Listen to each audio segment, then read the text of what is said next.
Good morning, good morning, good morning. Happy Friday, Ray. How are we?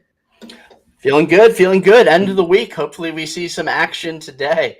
Yesterday was not ideal. No, it was tough. It was tough. And I woke up I was looking at it last night. It's like looking at the dashboard. Hey, you know what's gonna move? Do we have anything have potential to move? And it was red last night. It was more red this morning. Listings don't look good with pretty much any collection. So it's not getting great vibes from it, but we're going to cover through it, and we're going to still try to find you some plays that could give you some potential upside. Guys, welcome to the WGMI Morning Show, episode number 28, almost getting to that full month of coverage where we bring you everything and anything you need to know about the NFT market in about 30 minutes or less, using WGMI's various tools to provide you that competitive advantage. We have the portfolio management, we have the data and analytics, we have the NFT news feed. When combined, we want to hopefully use it to help you make some money. You know, we all need to in this market. But as always, we would appreciate if you retweet this broadcast if you're listening on Twitter, like, comment, and subscribe if you're listening on YouTube.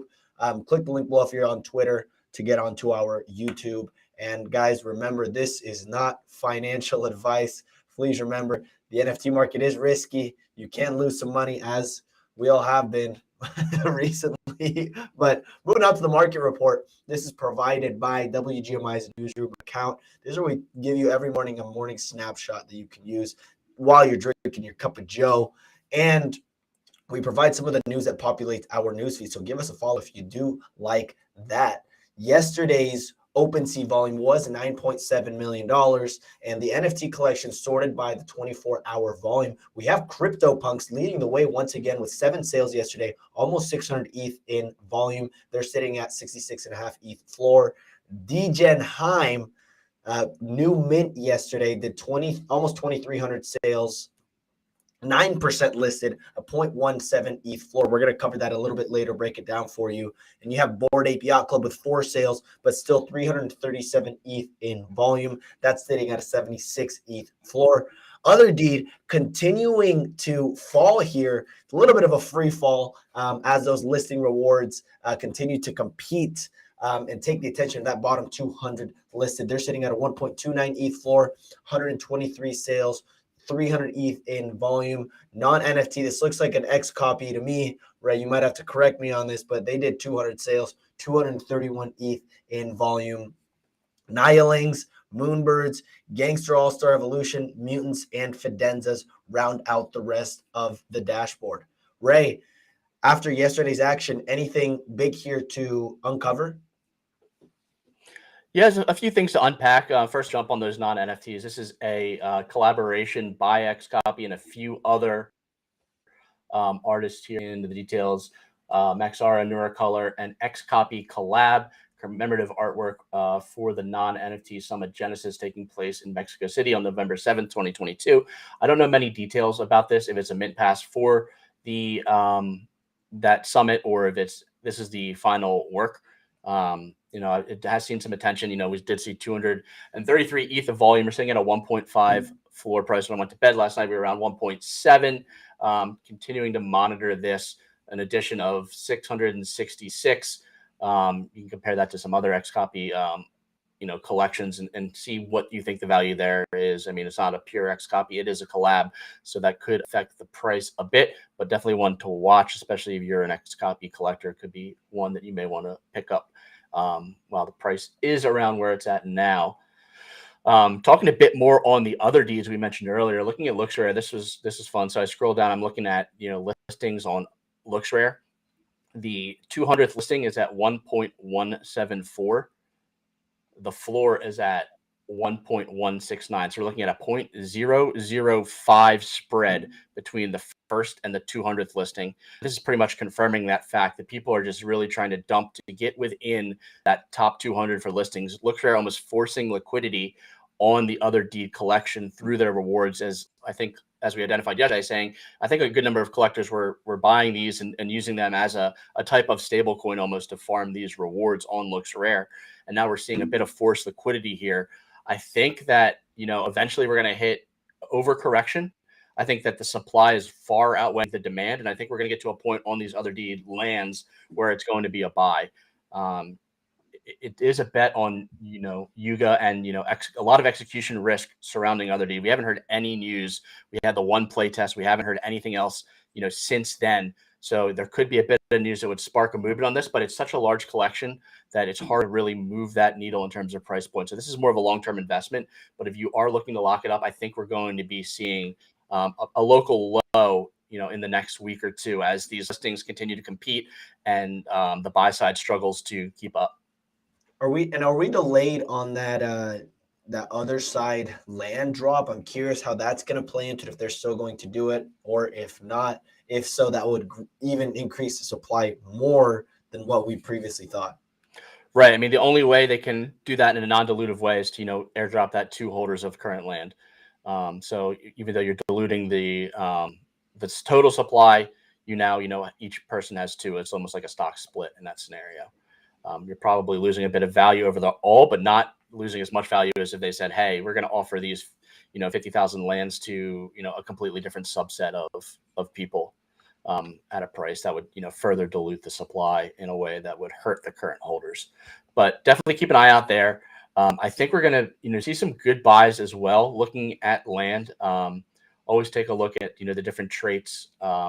As people are undercutting, you may be able to get some floor assets that have a few of the resources on them or higher levels of the sediment or different other metrics that could come into play when the game launches. So keep an eye there. I'll probably look to, dig through these a bit today, see if I can find any gems. I don't know if it's going to bottom today, but I would like to start looking at it to get a feel for, what's being dropped at the floor. What should I be looking out to as this price continues to crater? Yeah, the biggest thing that strikes out to me is just how much of an impact these marketplace incentives can have on a collection. You think, we saw this other side floor sitting at 1.7, 1.8 ETH for like 3 to 4 months. And I was like, okay, that's the correct valuation for the market's being efficient. But I wasn't aware that these rewards, and we might have to dive into okay, if you own one other deed and it was in the 1.4x listed of the floor on LooksRare, how much were you making a day? And then when you remove that, you remove those incentives, make it only for the bottom 200, it is going to be that kind of race. But it was crazy to see, like, hey, Yuga didn't even do anything wrong necessarily, pretty much just the luxury rewards. It's crazy to see in this decentralized world how these centralized marketplaces can still have an impact like we see luxury are having right now. Go ahead, Ray.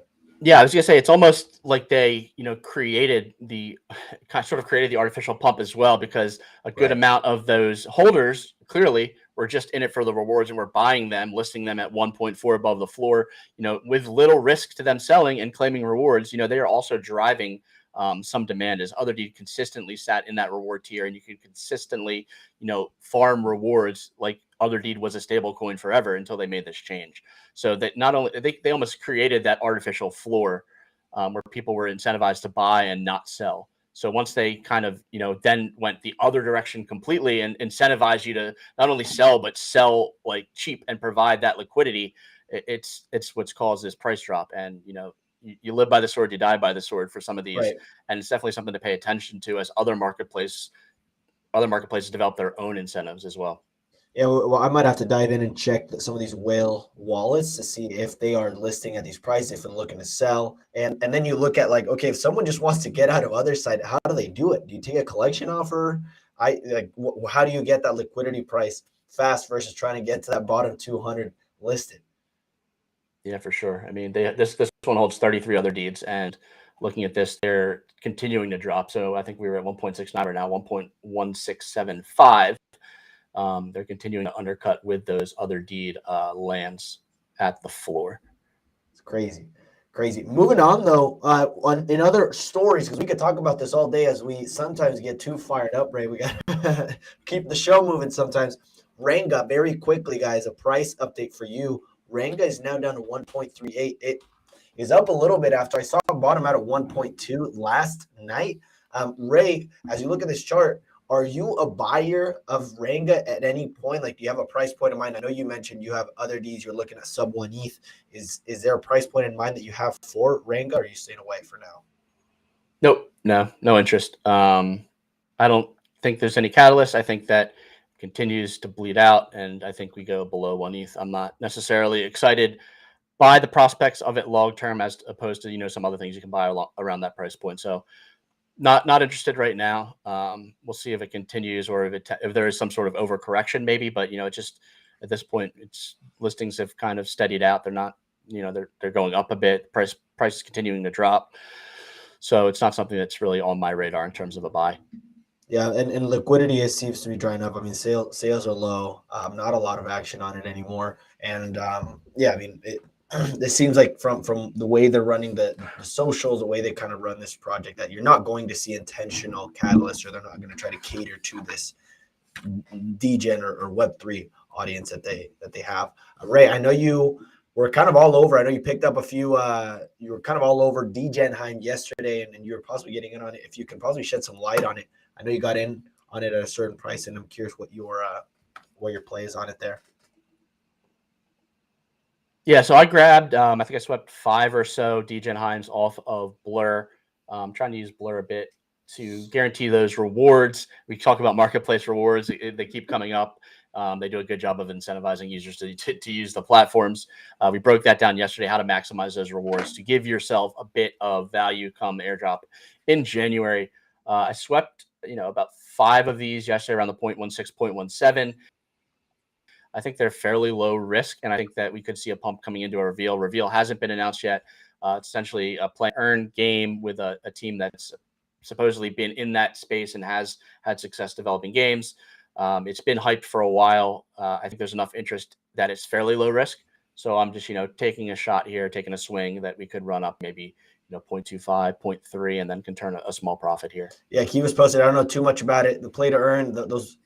I was you made fun of me a little bit for saying the crate. We're in a crate meta after the Blur airdrop and now these DGenheim mints. But from what you were telling me, we've been in, and when you pointed out, like, we've been in this crate meta for quite a while now. Yeah, I mean, there's something about crates that just people enjoy. Looking a bit of the price action on live sales on OpenSea, we have reached a bit of a local bottom. Probably we've bounced off this a few times here at 0.16 in this range. So this is, another turning point, seeing if that support's still there at 0.16 or if we'll continue to drop. I might add a couple more if we drop a bit below, maybe below the 0.15 level, try to catch one of these swings. But it's been pretty much ranging between 0.15 and 0.2 throughout the whole process. That being said, I think we've covered the bigger topics of the day. We could jump into the news now.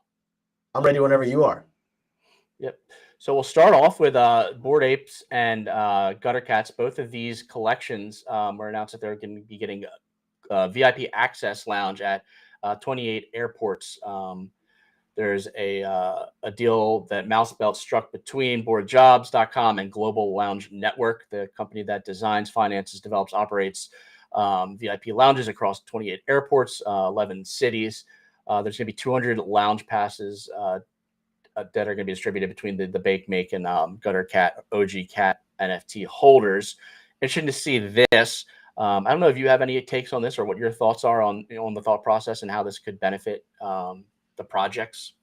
Yeah, I think something that we're going to see much more often is some of these new companies that, or just companies that want to expand their user base, expand their customer base. They can find these kind of higher end customers. They can find targeted communities by offering this access via free token gated to holders like Moonbirds, like Bored Ape Yacht Club, like Azuki, and kind of weasel their way into some of these higher end clients that could potentially then be paying customers later on. So I like this. I think this is a great play for the company's point of view, and we'll continue to see that happen over time.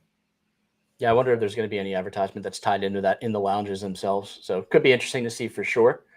We talked about art blocks a bit yesterday in our hit on the curated piece. This is a playground piece, one I'll be watching, but not necessarily running to mint. 1 p.m. Eastern. It is a Dutch auction starting at 1, resting at 0.2 ETH. You can look at some of the sample outputs from this one. This is by Raphael Rosendahl. It's called Intersections. Interesting for sure. Doesn't jump out to me as anything, striking or complex. So a play on this would be buying it when there's volume and then immediately flipping it. And I don't know if I would necessarily even do that, to be honest. Looking at the outputs, they don't, strike me as, very impressive in terms of generative art, but I don't really see like any may or may not be more real. Maybe this one has a different palette that's a bit more rare. I don't even see palette as a trait. So be watching this one for sure. But I don't think I'm going to be salivating to jump in like some of these curio drops that we've seen recently. Yeah, you've been our art blocks guy as of for the last 2 months or so. You've made some big wins on it. So yeah, whatever you say at this point, I'm kind of going off of. But if you're a little bit more on the sideline, not as excited for this one, I'll take that into consideration for sure. Yeah, I mean, I don't know. I'd actually, say I don't have an eye for art, to be honest, and I'm not a collector. Like I'm purely in this as a flipper. So I don't want anyone out there listening being like, oh, like look at these terrible takes on art. I'm really not, judging the art itself. I'm trying to judge like how this art is going to be perceived by the buyers in the market, the flippers, the people who may be jumping in. So definitely don't take my art criticism to heart necessarily here, but I'm just trying to look at it and give you a look through my lens on what I look for when I'm trying to flip these art collections. Yeah, it's the same thing with the way I look at some of these fashion drops from NFT Collections merch. Like I'm not a big merch guy at all. Shuab, someone listening said that art blocks drop looks like something I would paint. So there you have it. I'm not an art guy either, but we can continue with the news feed whenever you're ready. Yep, absolutely. It looks like some news from Invisible Friends. There are going to be 5 1-of-1 art drops by the collection Win Hurt Art. He's also behind the Clayboys collection. I believe these are like Halloween based 1-of-1s for Invisible Friends. Crazy to remember a time when these were selling for what, like 8 ETH? No, they got awesome, up to like 15 ETH. Yeah, this is awesome though. I think there's a reason that there was so much hype behind it and why it did so well in that bull market. But it's cool. Like it's great art, and I think it's interesting.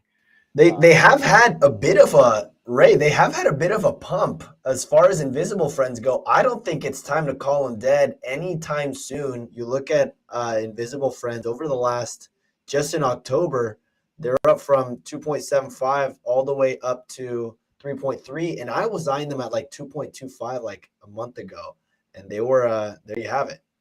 So they've seen some growth. Part of it, I think, is honestly most of it is due to their garbage friends tweets and what they've been doing there, basically saying, hey, it's your ticket to garbage friends. But they have seen a little bit of formidable pump, something to keep an eye on, and they seem to be making some moves here. And I like these collaborations they've been doing, how they incorporate their kind of invisible friends IP on it. Yeah, I was going to mention the same thing with the garbage friends coming out. I think we saw that big spike. That's when that was announced in terms of invisible friends and garbage friends and the tie-in there. Awesome to see, them continue to run back up to some of those, pre-dump levels. One to monitor, but not one I'm jumping in right now. I think that all the garbage friend action is priced in already. Yeah. Right. It was something I believed in longer term. Could be a patience play afterwards. Is he going to release a third collection? Is there going to be more hype? Or just looking at the garbage friend collection, itself. Jumping back into the news feed, we have the round 2 of the Galaxy Fight Club Trophy Run kicking off today. If you're a MetaKey holder, take a look at the details here. We also link you to the doc for the sign up as well as the sources. We had some Thursday updates from 10KTF as usual. They saw a sneak peek of the Shadow Blank physical hoodie.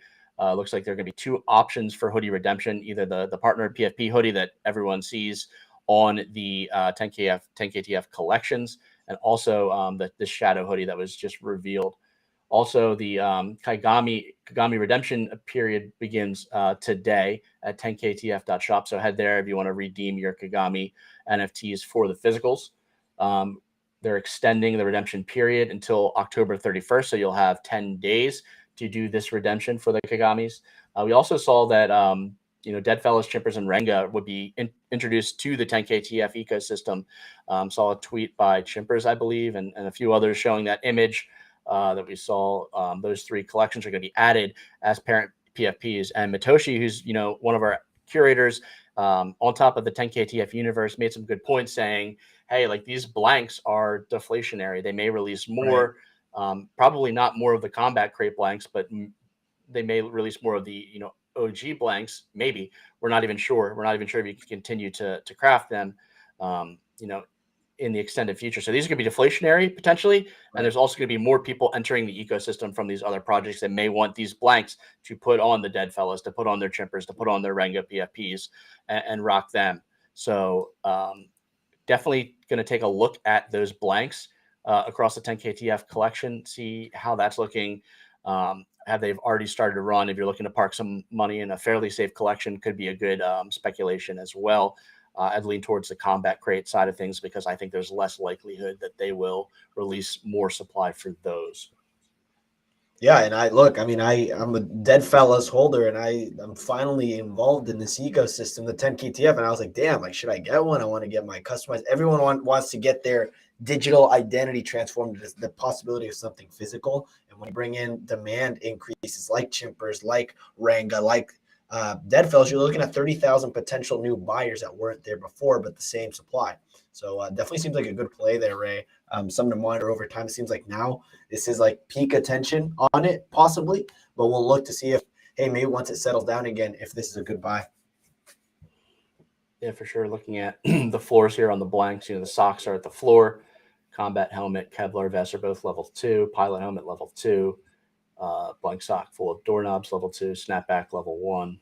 5-panel level 1. So a mix of the assets on the floor. People are going to jump in. Do they want to jump right into the hoodies? This is a pretty low price, 0.75. You've seen them hover around 1 for a decent amount of time. Just dropping off over the last month or so.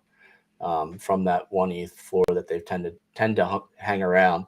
So it could be potential for a buy there. People are looking at these other collections and they're looking, hey, I want to, potentially get the hoodie asset.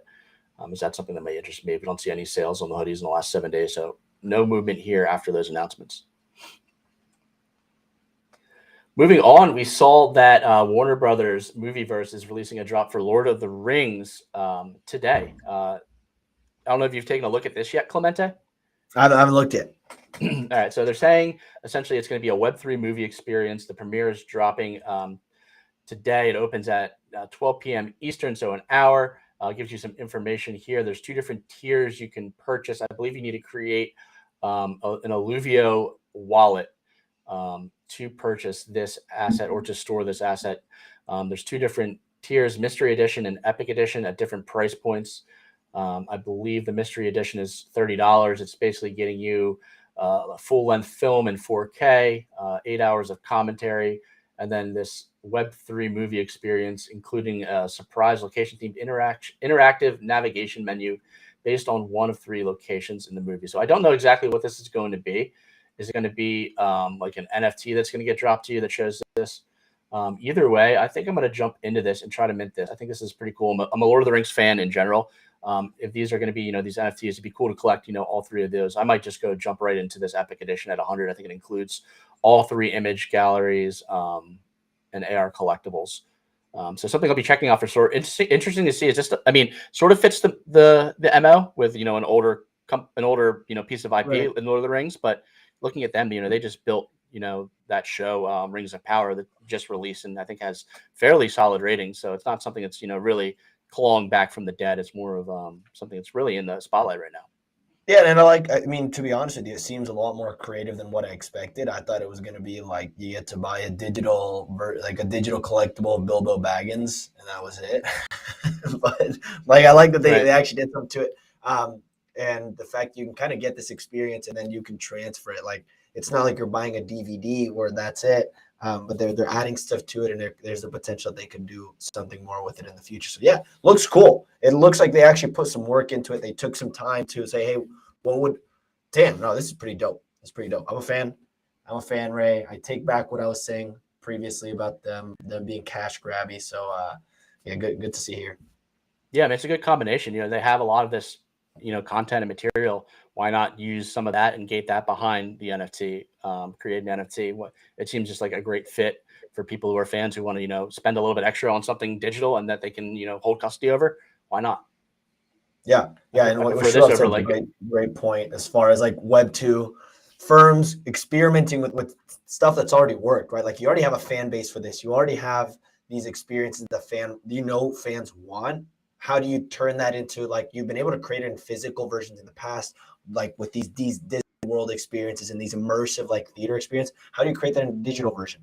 You use Web3, you use NFTs for it. So I like to see it. Good stuff.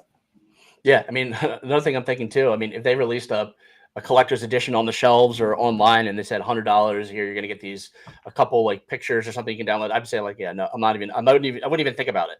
But, the fact that it's becoming, they're putting it into Web3, they're going to be, collectibles that you have ownership over, I think is really what the draw is. So it's kind of, marrying both communities, which is nice to see. Love it. I need to dive into this a bit more, but X2Y2 has released NFT loans and some more information regarding the loans. I was looking at the site a bit yesterday. You can definitely, quickly get offers on some of your NFTs. Right now, and for the wallet I'm connected with, I have loan offers for beans and other deeds. I can potentially, take out, a loan for, 0.4 ETH on my bean. I'd have to pay it back within 14 days. I would, receive 0.425, have to pay back 0.4351 after interest. But, looking at some of this, when you're approaching these bottoms, does it make more sense to loan out on some of these NFTs if you can get, a decent value, maybe, stable up, potentially hold it, sell back in for after a dump and then, pay it back. Maybe you could make up that difference in just stabling and lowering your risk a bit. Definitely some interesting ideas here. Maybe taking a loan out against other deeds that is dropping very quickly and potentially jumping back in, purchasing another other deed. A lot of different things you can do with leverage. Be safe with it. But just wanted to show you the ease of use of this loan system for X2Y2. I think it's awesome. How do you know how I'm assuming X2Y2 would just then take a cut of that interest, like part of the interest paid goes to X2Y2, part of it goes to the lender? Yeah, I would need to look at the full white paper on it. and see how that cut works. Each lender can also you can also put out offers. Like you can lend ETH into the system, Right. and put out offers on collections. So I would have to look Like more a collection offer. It's the same thing, except you're doing like a loan offer, basically. Yep, definitely. So interesting to see that come to one of the major marketplaces, the first major marketplace to offer this ability. So I'll be curious to see how that goes and how that plays out over time. We did see an Aptos airdrop recently, and given this, we were alerted to a Twitter thread that provides a good amount of information on, hey, like these are some other chains that are doing these different airdrops, Layer 0, ZK Syncs, Starknet, Quai Network, and SUI, like potentially interacting on these chains and following some of this their guides, like interacting, following some patterns they want you to follow. Could give you access to these airdrops. Some people for the Aptos, he's claiming they made between $1,500 and $7,000 just from this airdrop, claiming it and selling it.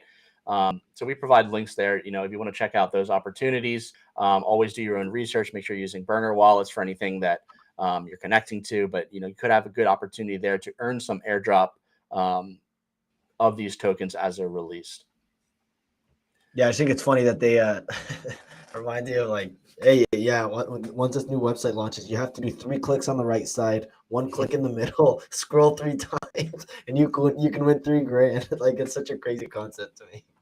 Yeah, I mean, it makes sense. If you can offer people a benefit for doing the actions that you want them to. I mean, especially if it's like, hey, I have a great tool over here. I need to generate market share. I need eyeballs on my tool. If I can run them through my tool, giving them a benefit while doing so, you definitely could pick up some, users and potentially paying customers eventually for some of these.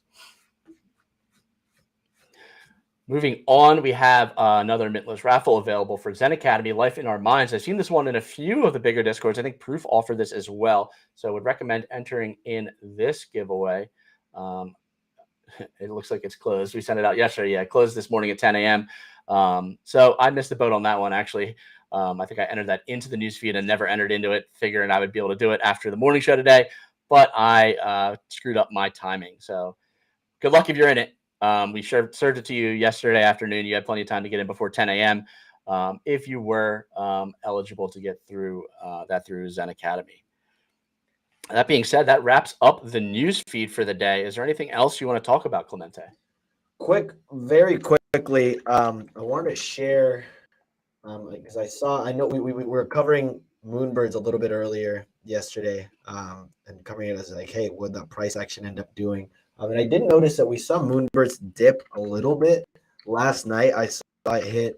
I saw the floor go below 9 ETH, so something to monitor there. You saw this dip from the 10 ETH range down to 8.8, and now it's rallying back. I was sitting at 9.3, so I was curious, really, like, what is this? Just regular selling and listing, and that's it?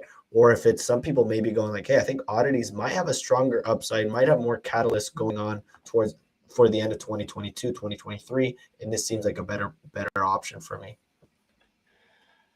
Yeah, I think that it's almost like these nesting rewards almost act as sort of like a mini reveal event where people listings go down coming into them. They want to see what it's going to be. Is it going to move the needle?